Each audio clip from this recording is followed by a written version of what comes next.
right, the Electric Utility Board will come back to order in open session. It is 12:40 p.m. City Council's back in regular session. It's 12:40 p.m.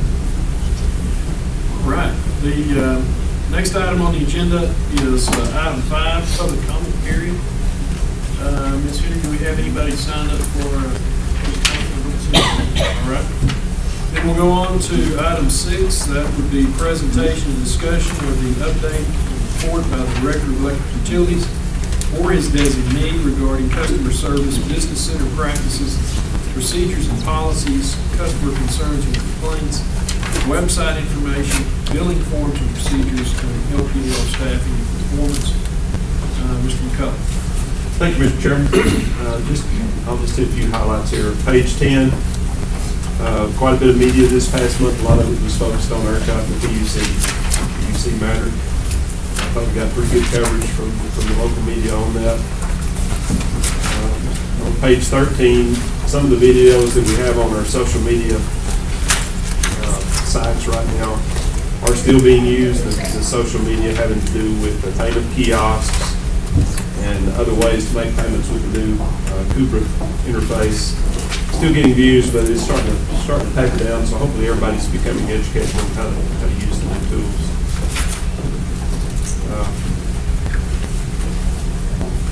Jumping over to page 16, the call volume has gone down, which is another sign that folks are starting to get the hang of the new interface and online bill payment methodologies. The call wait time is still pretty high, but as you recall us talking about a while back, the emphasis is not on getting folks off the call as quick as possible, but on solving their problem while we've got them on the line.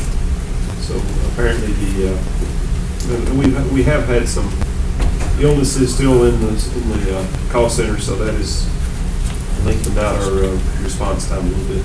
Mr. McCullough, can I ask you on that? Because I was reviewing this, and it looked to me like when you look at the call center average wait time and the volume of calls in that graph, right, that the volume of calls has gone down, the average wait time has gone down as well, but our low point there is about 30 seconds.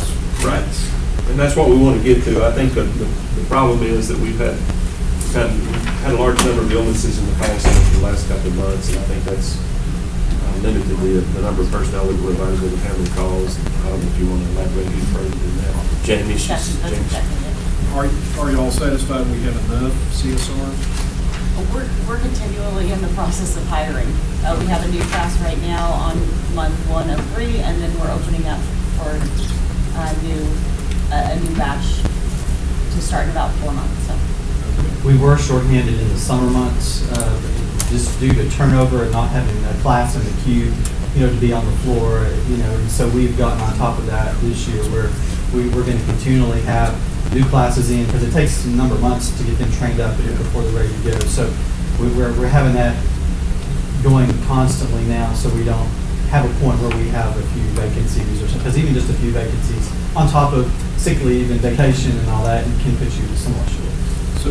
So basically now, if the average call in, they're going to wait a minute and 20-something seconds to get a response, right? And then they're going to... On average, some will be longer than that, some will be shorter. And then they're going to spend about 5.5 minutes handling time. I just want to make sure. That is correct. And that's still going up. And it's the handling time that has increased as we tend to spend a little bit more time because we're not trying to rush them off the call. Right. But some of those calls can be pretty lengthy depending on, when you're working with multiple services and things like that, it can take a little bit of time. Right. Okay. Well, and I understand, I know there's been that transition period because you can see how that call handling time spiked after the new bills were down and that education process. And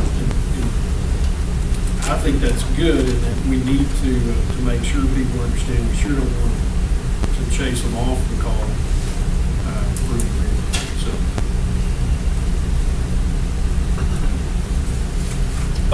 That's Mr. okay. Mayor. I just, what's best practice, Andy or Jamie, what's best practice on percent payment by electronic means? Our goal is ultimately 30%. I thought it looks like am I reading this wrong? Oh, it's dollar payments. So look at the two charts on the top right of page 16. The number of customer payments by payment type looks to me like it's more like a little more than 60% paid electronically. Is that right? Yeah, I'm sorry, I misunderstood your question. Yeah, you're correct. But it's going down. That number should be going down. What's best practice and what are we shooting for? I mean, because every one of those that we get to pay electronically is less work on you guys. It actually has stayed pretty steady. It did go down over the month, and really that's just because February was a shorter month. But if you're looking, it's tracking actually upwards. The chart right above it is the customer by payment type. It looks to me like, okay, Trend line is it's a It's a very small bit. slowly ascending line. So you're right, the trend line is going up. But I mean, what should it? I mean, where should we be? Yeah, I mean, really, that's something where we're more working on the cashier going down Me too. instead of the Yeah. electronic going up. Yeah, So we so- like to have the cashier under 10. You're still gonna have a certain number of customers that wanna come and pay their bill in person, like Mr. Cadry. And Mr. Bolton. So, You know what? That's exactly right. But that's like the people that read the newspaper or watch KCBD. There's fewer and fewer of them every day. Okay, that's the reality. That's the reality. That's the reality of it. I mean, I'm not saying, but you know, I just wonder where we're trying to get. I mean, because I think it's. No, I didn't say. Wait, okay, I can see all my hands going up.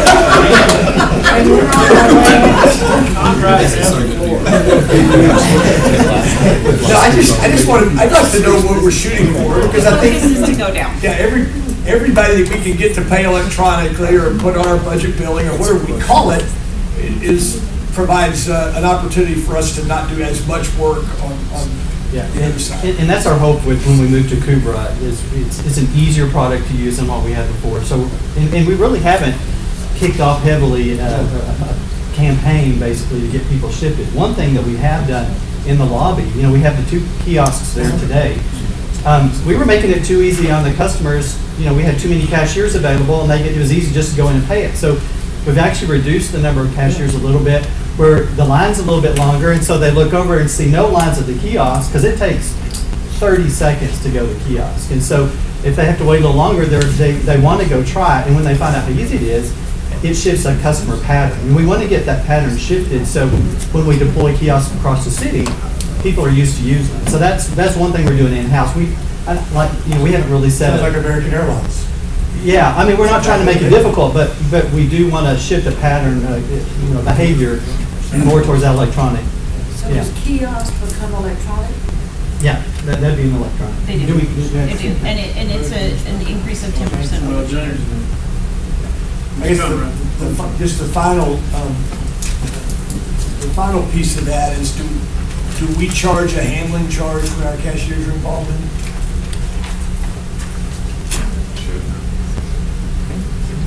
Mr. Conrad, your question. Really?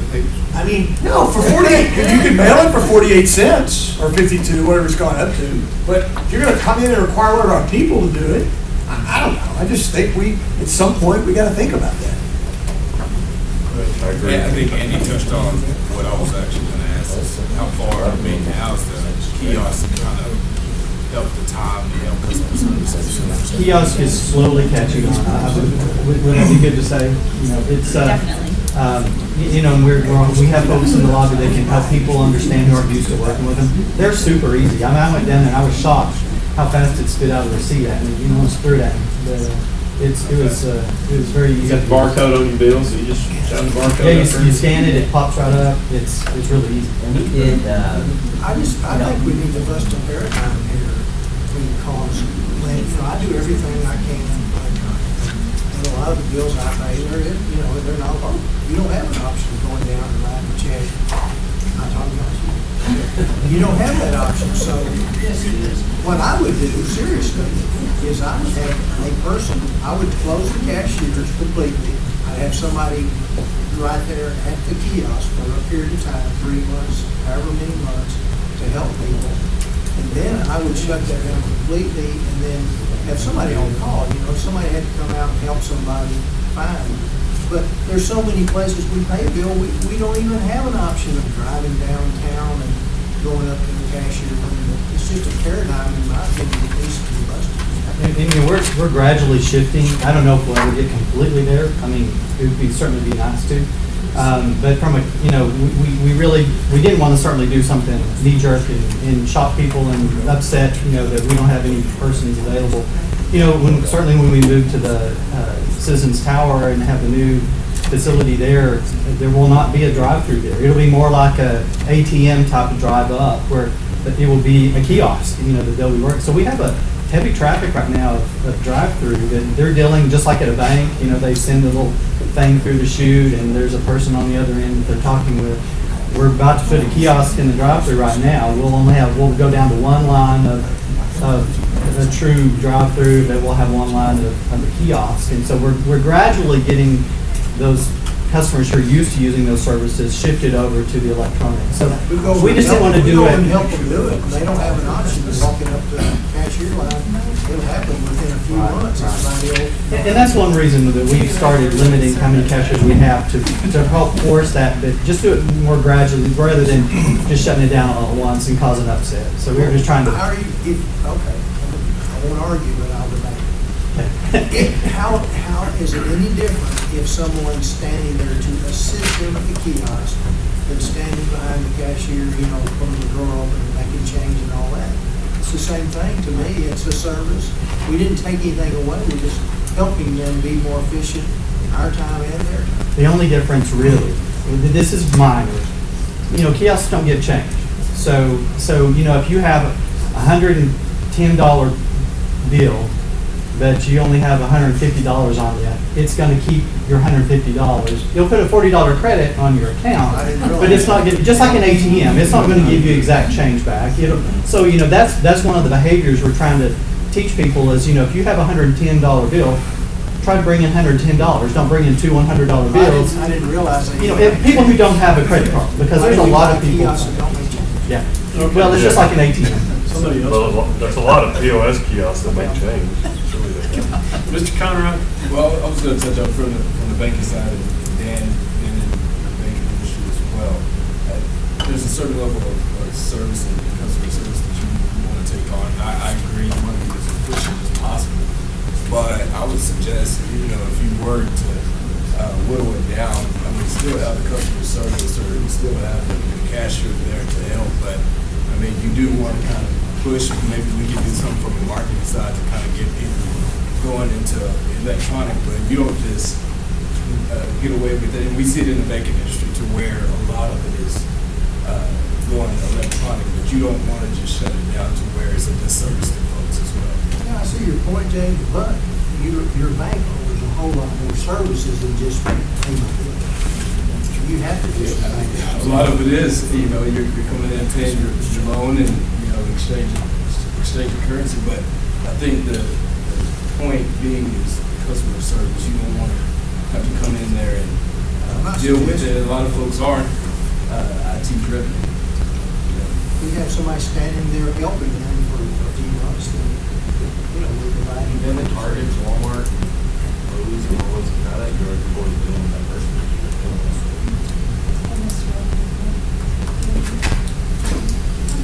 Further questions on that? On the utility services, are we just surveying people that come to the lobby, or do we do surveys otherwise? So, go ahead, Sean. Customer service survey? Yeah, we actually mail out to every 10 customers a survey that calls in, as then the in-office surveys are just to anybody who's in the lobby. So there's two different surveys that we're. So either someone who calls us or someone who comes in. Correct. We're not randomly surveying people that 60-something% that pay electronically don't get surveyed? Correct. Interesting. It's I'm sorry. specific to services and services received. By the way, Jacob needs a raise, it looks like. Yeah. Yeah, he's gonna, Ms. Joy pointed that out. He's a starter. Compliments. And I'm currently working with Han here to put together a scientific survey that we can establish. You typically want to do it before the summer months, and you typically want to get it out there in May. But that's where we're setting. That's what we're working to set up is to begin that process of going out and doing a outward reaching customer survey that doesn't just reach folks that are contacting us. If I read this correctly this month, there were really only 2 negative comments. Right on time. It's like the 1 o'clock day of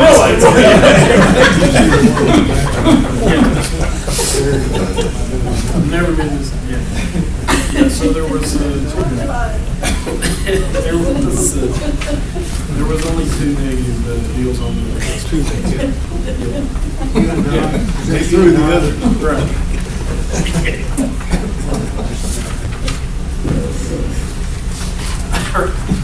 Other questions regarding those, Mr. McCullough, do you have other? That was all I was going to highlight. I'm happy to respond to any other questions.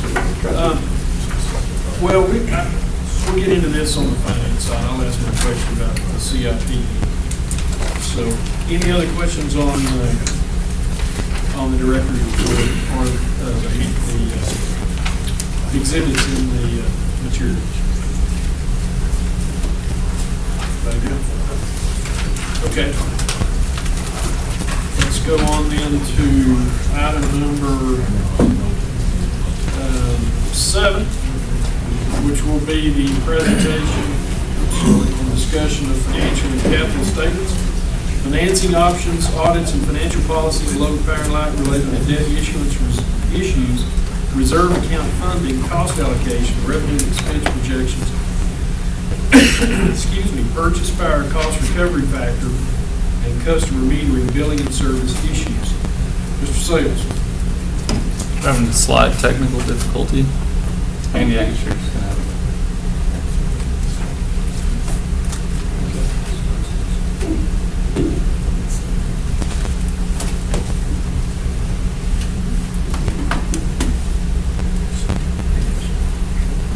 Okay. All right, thanks. All right, so as we do each month, we compare our rates to Excel and then survey average of other folks throughout the state.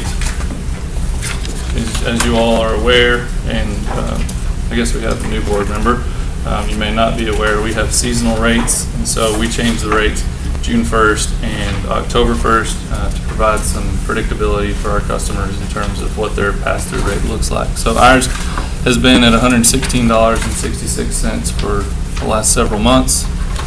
When we layer on the Excel system, they're just shy of $109, and the survey average throughout the state is $111. And you can see down at the bottom that our customers, through the term of this graph, have saved $212 relative to Excel and $203 relative to the survey average. So each month, as required by the tariff, we are required to report on the purchase power pass-through. And you can see last month was the first time we had been in an over-collected state for almost, I think, 18 or 19 months. So it was a big deal. We anticipated that we would over-collect this month. We over-collected a little bit more than we anticipated. But we're still within our bandwidth of operating the pass-through. Just to kind of give you an idea of how we expect it to end, so we still have March, April, and May before we reset the rates in June. Over those next 3 months, we anticipate to over-collect about $700,000 in March, and then April and May will essentially wash out that $700,000 because those are shoulder months where the energy is beginning to pick up, but our sales lag behind. So if everything goes as planned, which it never does, we'll essentially end with the graph just look like it looks right now, which is a positive thing because that means we would have an over collection that we would need to get back going into the summer, which I don't think is anything that we've been able to do, and if we have, it's been a long time. So anyway, good news on the pass-through. Chad, let me make sure, and I was looking at this, and I'm not sure you may have said it. So we were over collected at the end of January, 283. That's right. But if I'm reading the graph right, we were more than that. Yeah, in February, we over collected $2 million. Okay, that's what I thought.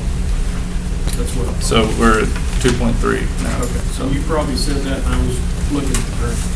Well, if I didn't, I meant to say it, so. Well, we're on the same page. All right, so I'll try to go through this quickly. The income statement, you can see that revenues are really right in line with where they were last year, but it's not for the same reasons. Our purchase power costs are actually down. Our revenues for purchase power are down about 5% relative to where they were last year, and we'll see that on the expense side as well. But our base rates are actually, we've collected more in base rates to this point in the year relative to last year. We've collected 26.5% on our base rates relative to 24.4 last year. And if you'll recall, we, again, trying to provide predictability to our customers for rate 1, which makes up about half of our customers. Rather than that winter-summer differential, we just took a weighted average and just gave them one rate all year long, which helps them, but it also helps diversify some risk for us, because when we had the summer-winter differential, we were very dependent on those 4 months in the latter part of the year to make sure that we collected the revenues that we needed to cover operations. And so by doing this, we'll collect a little less in the summer, but we've also shifted some of that risk away from the summer, and we began to collect more in the winter. So that's the reason the operating revenues are the way they are. So the only thing that's really changed is supplies, maintenance, and other is up about $888,000. The things that are driving that aren't really going to be a surprise to you. There's $150,000 in legal fees for ERCOT. There's $362,000 for ERCOT transmission fees. Production did quite a bit of work, about $170,000 for rotor inspection, repairs, power plant service out at Cook Station. $212,000 for the Cooper transition upgrade. And so there's several things that we talk about on a monthly basis that are kind of driving that line item. So while that number looks big relative to last year, when we break it down into the components, it makes sense based on what we've been talking about the last several months. Purchase of fuel and power is down $1.9 million. And that's the other side of the equation. Since that's a pass-through, I mentioned that our pass-through revenues are down as a result of lower purchase of fuel and power. On your income statement, I mentioned this last month, but we'll mention it again. Sorry, it's on, I think, page 24. There's a new presentation. We just started this last month. GASB 75 is requiring us to put our entire OPEB, other post-employment benefits liability on the books. And Linda Cuellar at the city has done a good job of working with actuaries and determining what we think that estimated liability will be. And our portion of that's about $5.5 million. So divide that by 12, and we're putting on, I think, $440,000 a month. So that hits the income, that hits the financial statements in two places. First, on the income statement, the third line from the bottom, it's a change in accounting principle. So if you take that 1.8 million and you divide that by, we're in January, 4 months, that's the amount that we're putting on the income statement, or adjusting the income statement. The other side of that entry, if you go back to the balance sheet, one page previous, post-employment benefits, if you take January, that $11.2 million minus the $9.37 million at September 17, you get the exact same number of $1,835,252. So that's the debit and the credit. That way we can put the entire liability on the balance sheet and We wanted to show it as a change in accounting principle because that's how it will be shown on the income statement at year end. And that way, the income statement itself isn't skewed throughout the year based on something that will actually be shown down at the bottom. So just wanted to quickly. Yes. That's the LP&L's portion of the OPEB as determined by the last audit. Yes. This the audit we just approved. Right, yes, sir. I think the total number, and Mr. Atkinson can probably give you a better number than mine, but I think it's somewhere in the 40 million range that is being put on. Total OPEB for city, including LP&L, is 120. Right, but I think there was 77 already on the books, Already booked. and so she's booking the variance, and of that variance, 5.5 million is ours. Thank you. On the balance sheet, cash is up relative to last fiscal year end. A couple of easy things to see. Accounts receivable, as expected, were inflated at year end because that's the end of our summer season. Bills are higher, which means receivables are higher. As we go into the fall, we begin to collect those. So you can see that receivables are down, which means that's a translation of more cash. Also, as we just discussed, we were under collected at fiscal year end by $4.8 million, and we have eliminated that under collection and are now in an over collected state. And you can actually see that here, this $283,000 as of January is the over collection. So we went from an asset to a liability position since we're over collected. Accounts payable and the due to accounts payable is up $300,000 or $400,000, which is well within the norm for this time of year, and depends on what we have going on. The due to is the due to WTMPA. Again, the bill at year end is typically inflated, and so our bill that we owe to WTMPA as of January was about $2 million less. Other down $1 million. It's just simple. Accrued interest, accrued liabilities, compensated absences, things that were booked at year end that washed out and reversed. And so that number is not going to change a whole lot, but it does look big when you're comparing it to the rest of the balance sheet. In terms of budget and the comparison, how are we doing so far this year relative to how we were doing at this time last year? Consumers metered, we are a little bit less by about 2%. But not anything to be concerned with. All other revenues are down a little bit, and that's largely driven by our unit contingent. Production units were dispatched quite a bit in the fall last year, and they haven't done so to the same degree this year. And so that's driving that. In terms of our different FERC functions down here, there's a few that stick out. Let's see.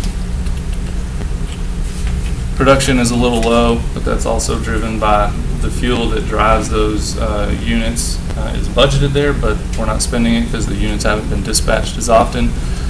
Distribution is a little high, nothing to be overly concerned about. It's primarily driven by distribution overhead, and within that function, it's driven by their payroll, which at budget time, they tell us we think we're going to do 70% of our time in CIP, 30 in O&M, but as we all know, a budget is our best guess at the time, and so they have actually been charging more of their time based on the work they're doing to O&M rather than CIP. So their payroll and benefits are a little higher than we would have expected at this point in the year.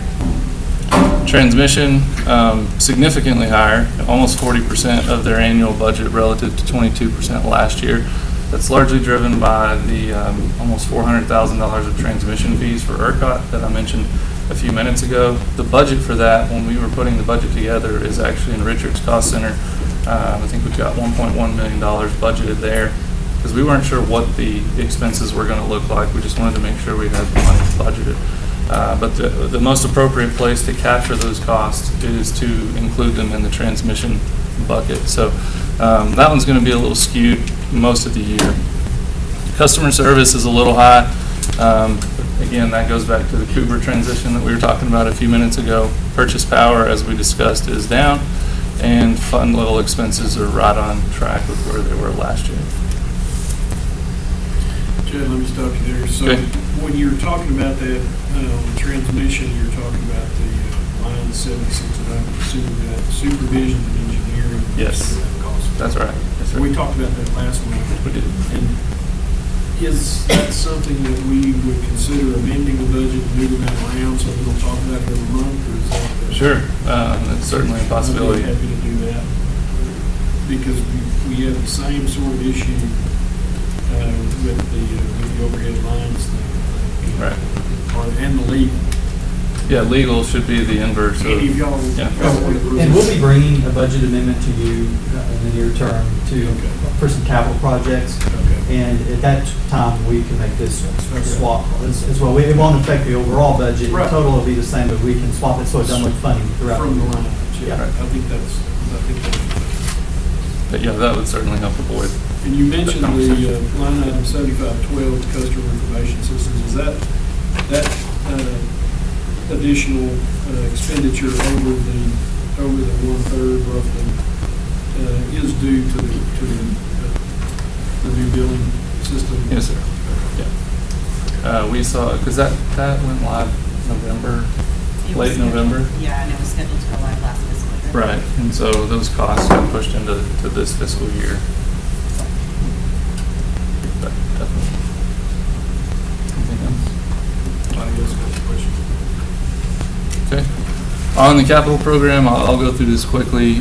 65 open projects. We've got about 138 million appropriated that we can spend. Not really going through the cash very quickly, considering the amount of the program that we've got. We spent about 1.4 million for the month of January, and you can see these are the large projects, the large dollar amounts that we spent. The biggest being substation capacity upgrade at Chalker. We spent about $750,000, and then about 170 on the Milwaukee underground feeders and the new slide road feeder. So, and then the rest of it just tends to be some of the normal work in terms of underground and overhead lines. So that's all I have. Okay, so basically, if I remember right, we issued about 17 million in bonds back in August. Roughly? Yeah. That sound right? And so if I look on page 26 on the fund level expenses, our cash funded electric outlay was budgeted 14.9. Yes.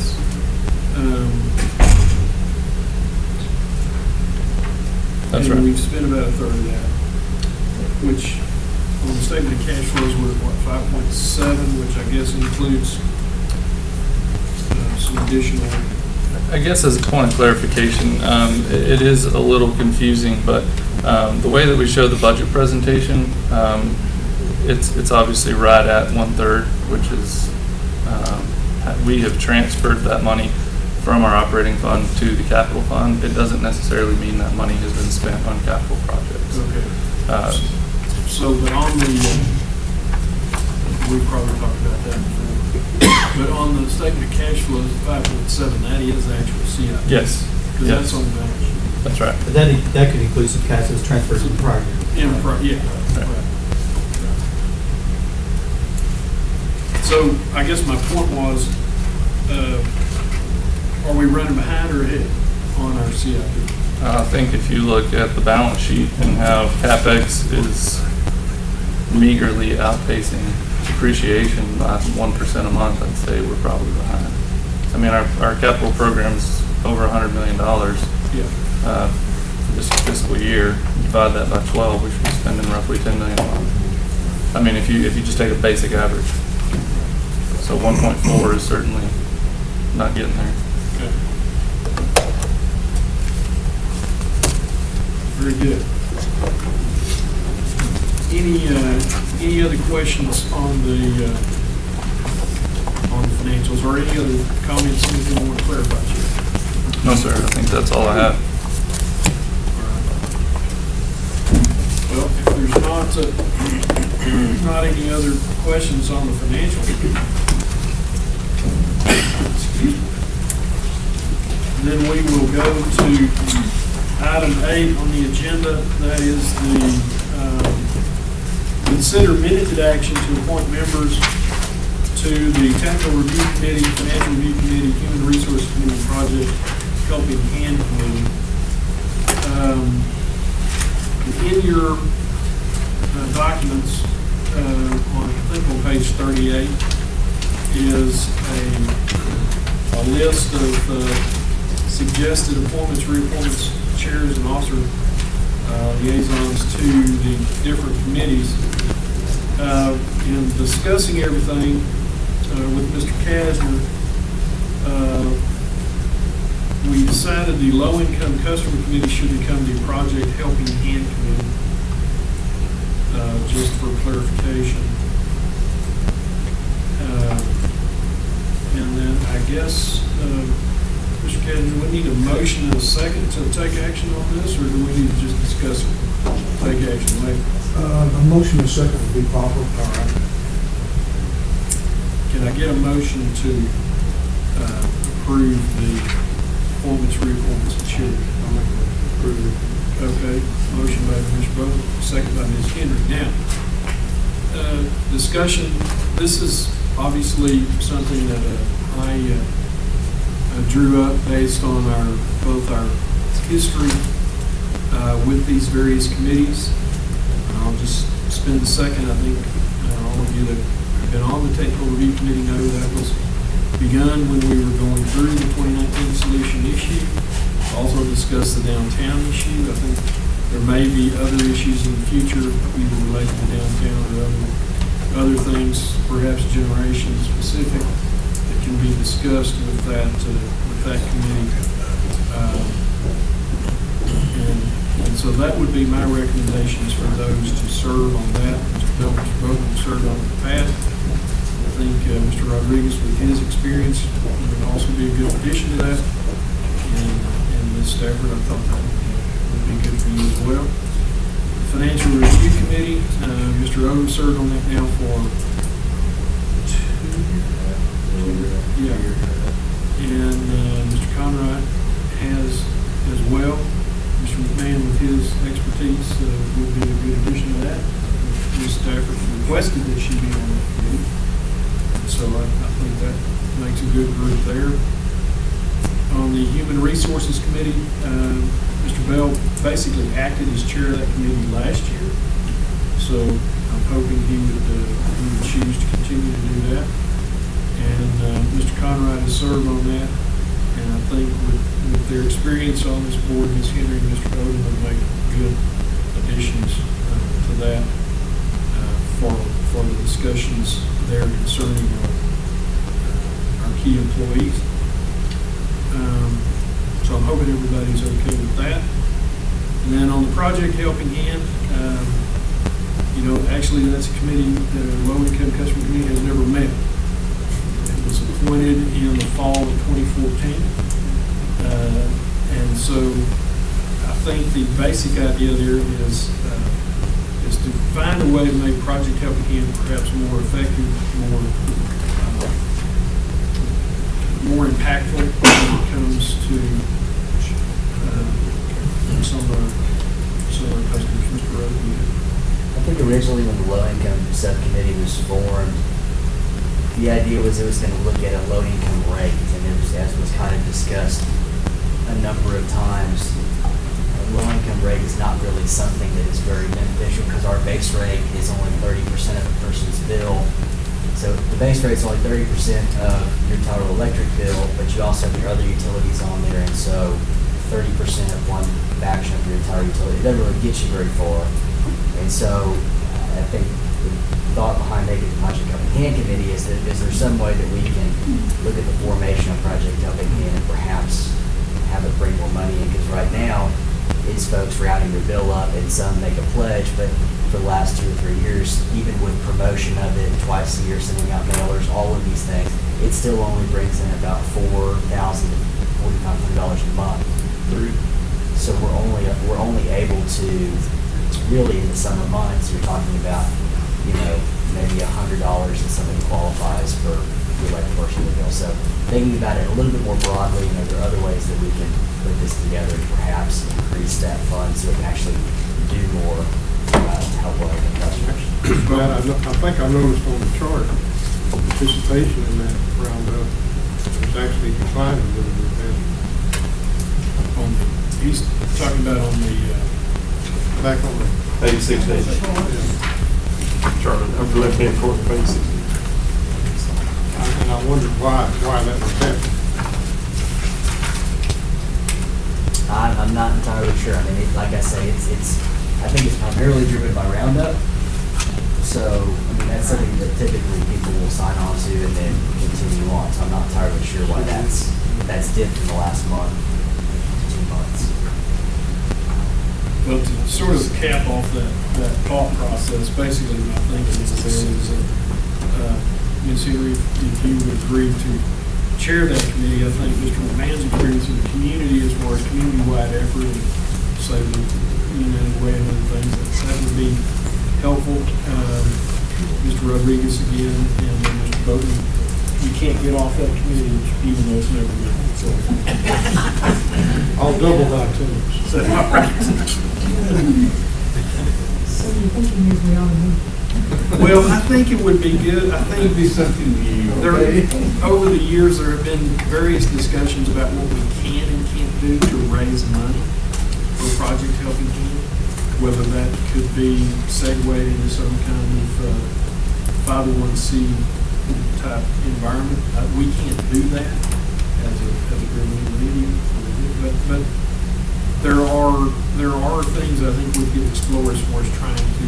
Or like a Crime Stoppers type thing that helps. That helps. Supports that effort, but it's Right. not run by the Right. LP&L itself. That's right. Just as when you start saying that, it struck me, because my Yeah. understanding is that organization stands on its own. The Crime Stoppers. Yeah. Right. Huh? Crime Line or whatever. It's a different community. And we do this through the, Catholic Family Services. Catholic Family Services. We don't actually participate in it. That's right. I knew they helped us. But we raised the money though, right? Right. And just give it to them, and then they determine how to.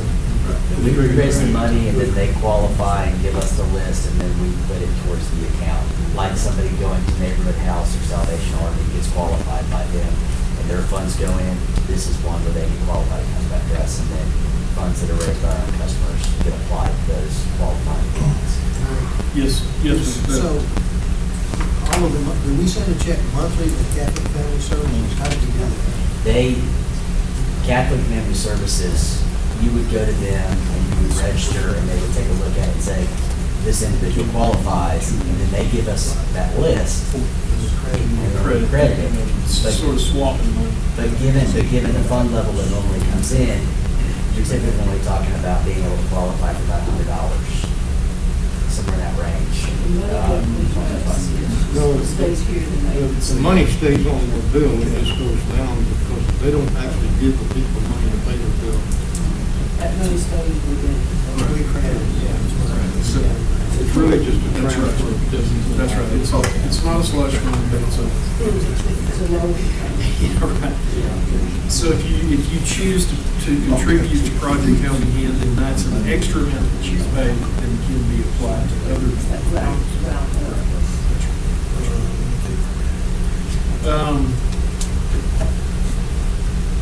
I'm sorry, I lost my train of thought.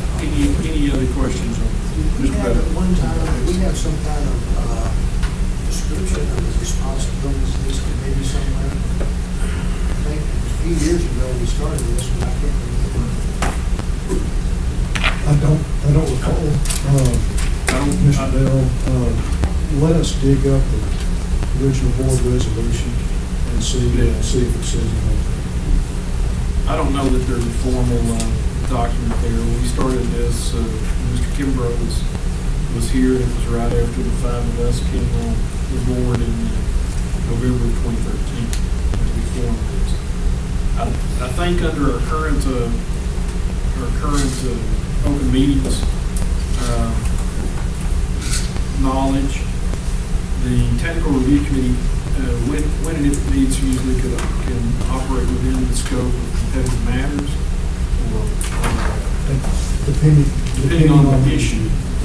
Financial review, most of what we discuss there is going to be an open meeting, even though the number of participants there is below a quorum, it would more than likely be posted as an open meeting. Human resources would also be executive session material, depending on what the discussion was. That's right, we post, each of the meetings of the committees will be posted, and some of the portion of those meetings could be, depending on the topic, could be executive session materials. But they all would be posted as open meetings. Almost all the cases in the Human Resources Committee, it'd be open, only an executive, because the only two people who report to the board are you two guys, so that's the thing for In all likelihood, I can't think of another situation, we'd evaluate each one.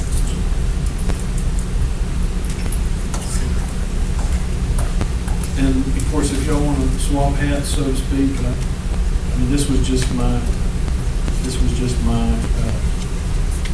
effort to, because it's been a while since we had a full board, and I wanted to get this in place as soon as we had a full board, or something along the same lines. So, Well, on the technical review, I would expect if we had a technical review committee meeting today, it would probably be something you brought up. Say we had something, really, something that would take a whole lot of discussion, something out of the ordinary, then maybe this committee would hear it, make a recommendation or a comment to the full board. But I couldn't see need for no one, for a reason other than you bumping it up, having this committee meeting, I think it's right. Yeah, I'm thinking back the last few years, we've had an occasional committee meeting. I think we had one on the downtown project. Yeah, we had the meetings and we would ask outside people to come in with information and what have you. We put all that together with our exclusions and then bring it to the board. And we've had 2 or 3. It has been a while. The idea behind the committees is having a more in-depth discussion on a specific topic than what you want to have in the full board meeting.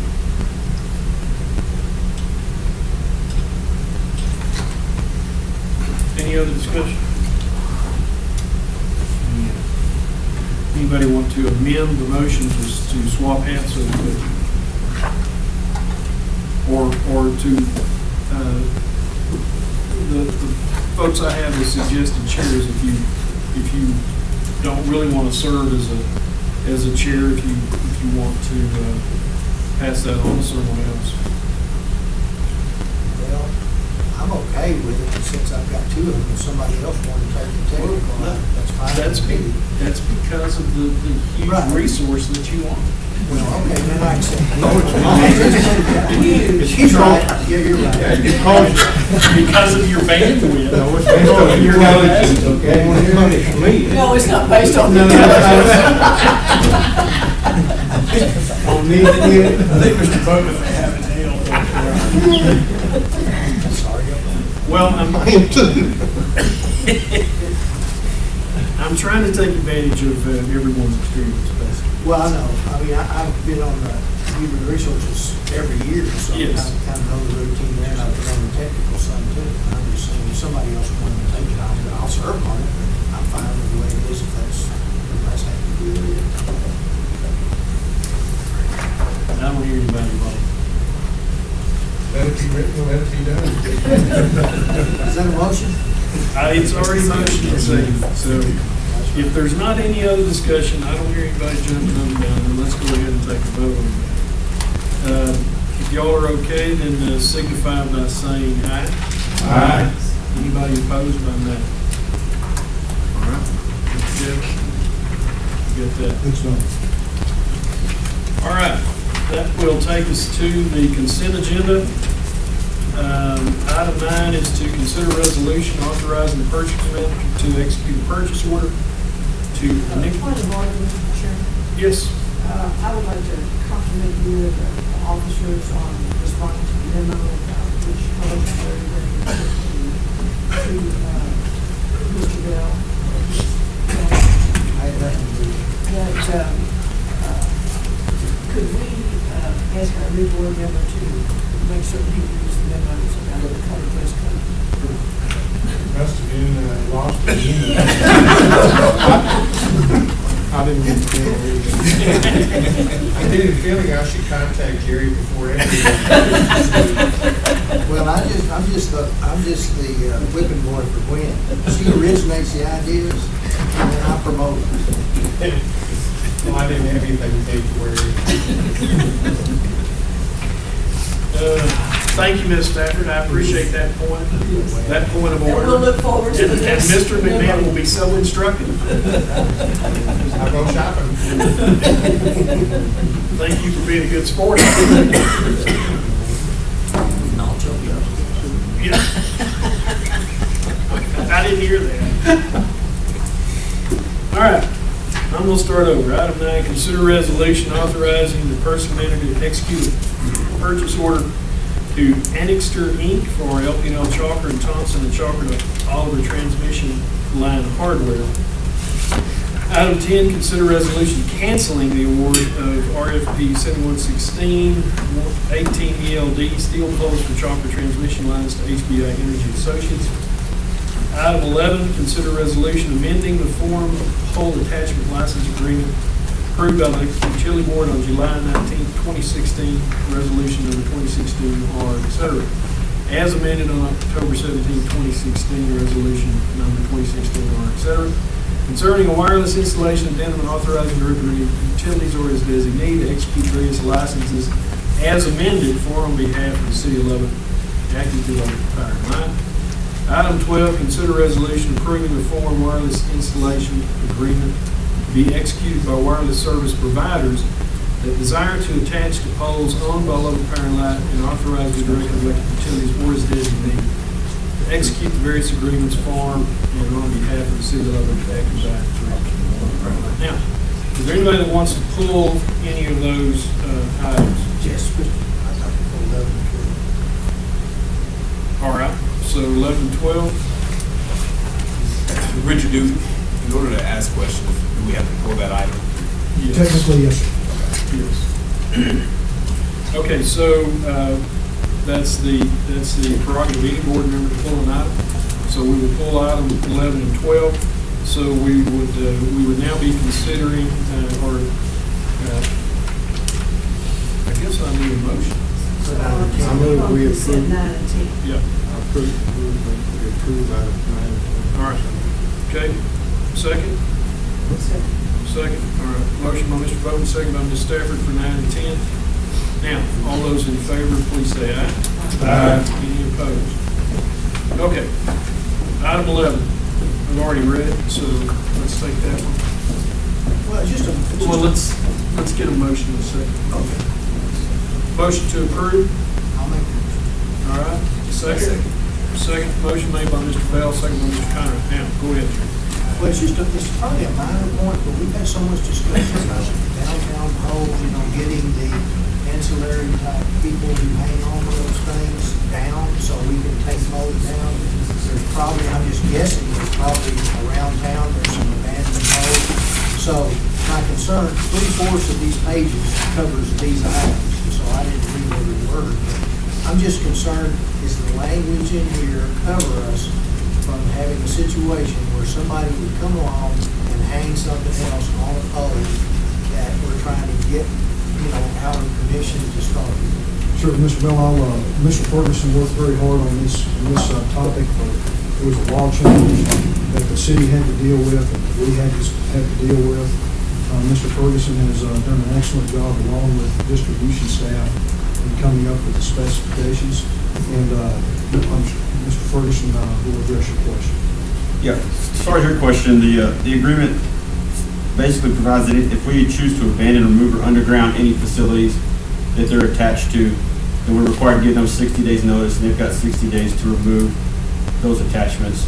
If they don't remove them, then we can remove them at their cost within 60 days. It would also give us the option, we're not required to, but we have the option to sell that pole or whatever poles to them when we get off of them, if we want to do that.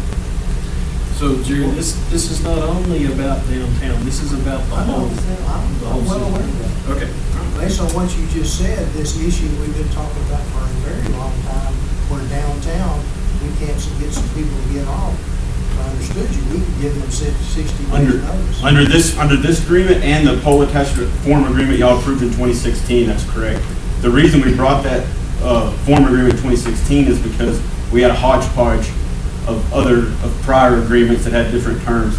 Some of those which make it more difficult. But But, we and as replaced- those come up for renewal, we're rolling those guys off and on to the new form agreement. And we've already, I think 2 or 3 are on the new agreement now, and 3 or 4 or 5, however many's left, whenever they come up throughout the year, then we'll roll down to the new agreement. So right now, this issue, or problem, issue, whatever you want to call it, with downtown can't be solved until someone's contract comes up for renewal. And how long are some of those contracts? They different terms, and some of them, I know for a fact, some of them do kind of have similar language to this.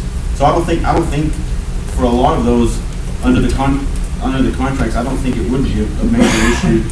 Aren't most of those contracts, no end to them? Do what? Those contracts have no end to them. Most of them are evergreen on their own without notice of termination, that's what we're providing, notice of termination as they come up for renewal. I think, Mr. Ferguson, it'd be fair to say that a general answer regarding the existing old pole attachment agreements, regarding most any term, we're incapable of providing. All those agreements provide for different terms, different rates, all of those things. And as Mr. Ferguson pointed out, one of the benefits of the new pole attachment agreements is uniformity. A hypothetical, this is related to downtown, under the current agreements, if somebody wanted to come along and hang some more stuff on the pole downtown we're trying to get rid of, we couldn't stop them from doing that, is that correct? Well, you could abandon the pole and just saw it off at the communication level and say, we're out of there. You know, as Mr. Ferguson points out, most of the pole attachment agreements are going to provide some relief of some kind regarding our no longer need for that pole. They're not going to be, in my recollection, they're not going to be as clear and concise as the new pole attachment, where there's a clear notice period, at which point in time that stuff comes off. But in most of those agreements, if not all, it is addressed at least to some extent. So that approving this doesn't exacerbate that problem, it just solves things maybe somewhat in the future. It will allow, and Mr. Ferguson, correct me if I'm wrong, it will allow, which law requires us, these attachments on our poles, but basically on these terms and conditions. So it sets a precedent, not a precedent, but policy for the future as these roll over, so to speak. I'm sorry, Mr. Mayor. Mr. Ferguson, does this contemplate the small cell bill that was passed in the legislature? Yes, sir, and that's kind of what facilitated this, is as of September 1st, 2017, what he's talking about is municipalities. The prior agreement doesn't contemplate wireless attachments, small cell. It's for traditional certificated telecommunication providers. So that's cable companies, telephone companies. Until September 1st, we weren't required to allow these small cell providers on our poles. With the passage of that Act 284 of the government code, it does allow us to continue to negotiate pole attachment agreements between us and these wireless providers. So that's why we're bringing the new wireless installation agreement, which will cover small cell stuff. Right, yeah, that's item 12. At some point, it might be helpful for Mr. Atkinson just to give a bit of background. I think it would be instructive to your board, and we've worked pretty hard on, we're active in the legislative part of this, and sort of swung and missed, and we finally got at least a foul ball out of it. Maybe we got an error, got the first on an error maybe, but it's interesting legislation, something you guys need to be aware of, not only the technology, but where we're headed. If you don't mind, I think you can add a little bit to this. Go ahead, Mr. Chair, thank you. I want to go ahead and at the start, Mr. McCullough, Walbaum, and some others were involved with the city as we went through this.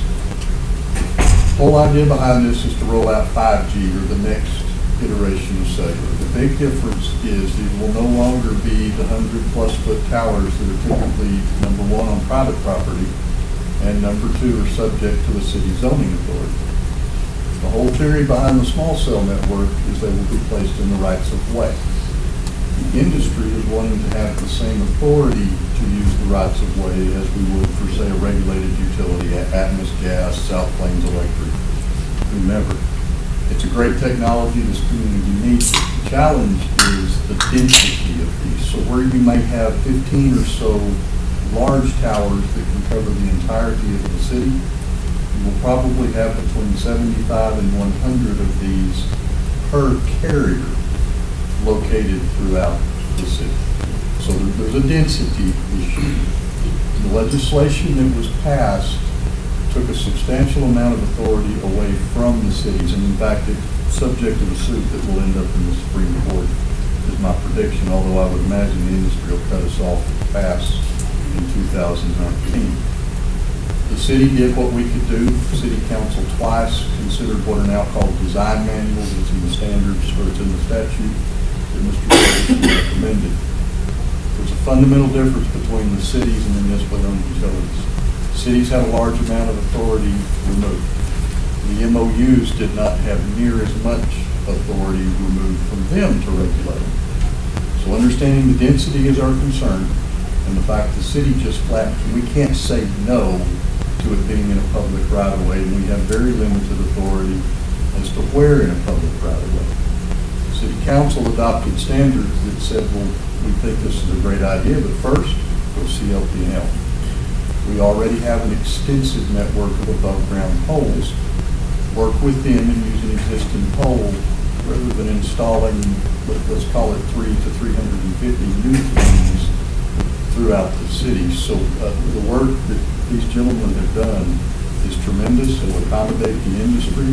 It's going to benefit, the aesthetics and the management of the right-of-way. Let's get them on an existing pole and get them under LP&L, who has the authority to do the license agreement that's number 12 on your agenda today. For the city, we've said go to LP&L first. Second, go to some other thing that the city owns that is already standing up in the right-of-way. So a traffic signal, certain of our larger traffic signs. Finally, we would let you look at a publicly owned building. I don't particularly like it, but it's still better maybe than standing these up. And once you've exhausted those options, I guess you can go stand up a new pole. We've seen one application for a small cell install that came before the council. Well, at this time, we don't know why they did it this way. They tried to permit it inside of private property and bring it through our zoning code. When they were questioned by council and staff, it was not only withdrawn, the applicant has no further contact with us. But this is coming. Mr. Bell, it's going to start in the corridor between downtown up to the campus. Once it's on the campus, it's a different set of rules that doesn't apply to any of us. And then I bet you it's going to radiate out towards kind of the southwest side of town, west end, that deal. I don't remember now exactly, but the network is capable of handling a multiple of 5 times the data that the 4G network handles today. So our city wants it. Our university and the students need it. We just don't want a whole bunch of brand new poles starting to sprout out. The industry's first effort would have located 70-plus foot poles in residentials and 120-foot plus poles sitting on your major rights of way. So think of a pole as big as what's covering the Marshall Sharp interchange at the West Loop. Those are basically 120 footers. This is good. What you're being asked to do is good, in my opinion. Does it code allow the city or us to charge? Probably not. You have greater ability to charge than the city does, because the statute basically defines what the cities can charge, and that's the basis of the suit, is that the state has taken over the management of locally controlled right-of-way and doing it at predetermined cost. It would be like the state saying SPEC uses the right-of-way for the city of Lubbock at less cost than SPS does. I don't think that's going to fly, but that's what's happening. How will this new technology affect the right-of-ways and equipment and everything in the large areas of underground distribution. That's where we're gonna have to try to push them on the poles that the city already owns. If you don't have them, they're gonna default to option 2, which is getting on our vertical infrastructure, which is much more limited than y'all's. Yeah, in a lot of areas, it's non-existent. Well, if it wasn't for how dense they have to cram these in to get the volumes that they use, we could probably get them on the mile grids and stick them on top of the traffic signals. But they're never very tall up, or high up, correct grammar. The antennas, so to speak, are not very large, but every one of them has a ground cabinet on it. And has a power drop. So two things. One, just they're about the size of a suitcase, so size-wise, so just the actual antenna itself. Second, this was one of the big battles between the cities and the legislature, and particularly the big cities, because there's many more of them, and they count on that revenue stream. Our argument all along was that we thought we had a reasonable position. We were least the reasonable part of the state. That means we weren't Dallas, Houston, Austin, or San Antonio in general. And our reasoning was it wasn't as much about what revenue, because that wasn't a big deal. We wanted to control our right-of-ways. We feel like that's what our citizens expect of us. And so when you hear the arguments about local control, this was one of the battles that we fought last time, and AT&T ran over us. I mean, it's just, they led us down the road thinking we were on the same page. We went about 6 weeks into the session, and then they just bent us over, and it was not a good deal. I mean, really, that's just the bottom line. They had Hancock in their pocket, and he was their guy, and it became that's about the time you heard the what is the governor called Austin, the People's Republic. Yeah, I mean that's when you started hearing all that stuff. So it is what it is. We built our design manual with this idea of getting you guys involved so we could help control this, and I give. Even to the very end, Dustin Burris helped us on this. We were able to get a little bit added on the floor, helped us make a change on this one. It's really pretty significant for us, and he was helpful in this regard. But even some of our West Texas guys, we know that we can rely on for help on this. And to put a fine, Mr. Bell put a fine edge on the mayor's and Mr. Atkinson's excellent discussion. Is that fair? One of the things that TP, the Texas Public Power Association did, you heard Jared mention that David had worked on that. We all worked on the fact that we worked very hard to preserve our right to require pole attachment agreements. And so when Mr. Atkinson and the mayor mentioned that we still have some rights, that's where it comes through. Would it be a fair revenue stream to allow these, or is it going to cost us money? It shouldn't cost us money other than the administration of the agreement itself. In fact, the pole attachment agreement requires engineering, that should be required, that has to be paid by the attacher, and all of those relevant claims go to. We have a monthly charge, We have an annual fee. What about Jared? Can they cut deals with private entities, buildings, and that sort of thing? They absolutely can, but remember the business model is for them to not have to do that anymore. Once these show up in town, they're going to roll out so quickly, they would rather deal with one municipally owned utility or one city government rather than 75 to 100 pieces of private property. And what the city is allowed to collect in exchange is a fraction of what a private party is going to charge to have these hung up on their facilities. Is it true they can actually put a pole in front of the residents? We gained some limit on allowing them to put them in the residential. We lost on trying to force them into the alley right away. We draw a circle around their desired location. And if we can find anything else within that statutorily defined circle, they have to go there. If we can't, they do get to put the pole up, and they are limited to, I believe, 35 foot above grade. 35 foot is just a little taller than a normal street light. So that's not a technical description, it's close. they can put them on corners. They put them on Right, corners, right. but we got stuck with the radius Right. to define the coverage. So if you live in a corner lot, Yeah, good service.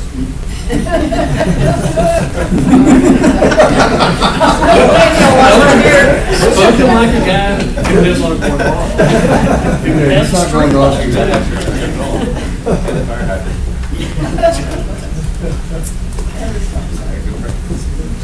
Jerry, are you satisfied with the discussion? Sorry, I brought it up, at this point? I had another concern, but anyway, yeah, I'm glad we got the opportunity to understand. We have a motion on the floor and a second on item 11. Any other discussion on that? Any other comments, questions? Mr. Atkinson, I appreciate y'all doing this. It will be for the long-term benefit of our community. very, very good information. All right, I'm going to go ahead and call for the vote on that then. All those in favor of the resolution in item 11, please indicate by saying aye. Aye. Any opposed by nay? Hearing none, that would be 8-0 Kelly. And item 12, since we pulled that one, entertain a motion on item 12. Okay, a second. Second by Mr. Bowman. The motion is by Mr. Bell. And anything else on that as far as, I think we almost covered that with the discussion on Mr. item 12. President, nothing really to add. All right. Hearing none, then I'll go ahead and call for a vote on that. All those in favor of the resolution on item 12, please indicate by saying aye. Aye. Any opposed by nay? Hearing none, that would also be 8-0. And thank everybody. Appreciate everybody's participation. And all that we had today, and that brings us to the end of the agenda, so we will be adjourned. No Raiders.